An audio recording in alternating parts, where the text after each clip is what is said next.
With Leonardo's bridge, your team builds a bridge that spans the communication divide. At the end, there it is, standing like a metaphor in the room. Leonardo da Vinci's ingenious construction. That is a bridge. The two teams' task is, with only the materials provided, to construct a bridge that can carry its own weight. This bridge must span the fast-flowing river that separates the teams from each other.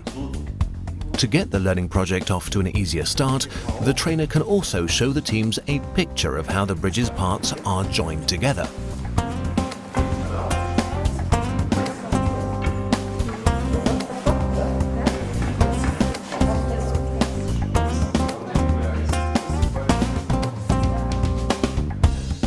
But then they're faced with the next challenge.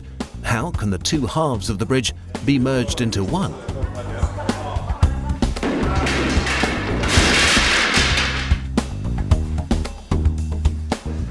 If necessary, the trainer can intervene and provide the teams with support.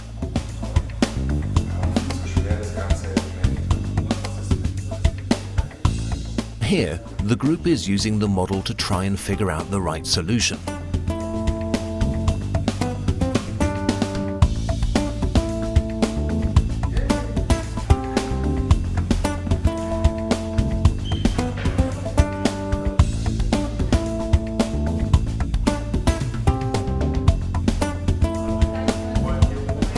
The task is still very tricky, but the bridge holds.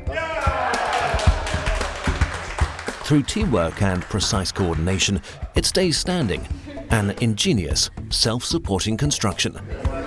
And so, at the end, the separate smaller teams become one greater whole. Ropes can also be used to represent the left and right riverbanks. Only 2 people each can stand in these areas. This increases the difficulty level of the task. Leonardo's bridge spans the divide in the way people think and act. Here, mutual trust and thorough planning play a decisive role. This makes Leonardo's bridge the ideal tool for exploring themes such as teamwork, leadership, and strategic planning. Cooperation and communicative interplay are also important because the team on the other side must be actively involved. Of course, the tool can also be tailored to a wide range of topics and themes. Leonardo's bridge is perfect for small and medium-sized groups.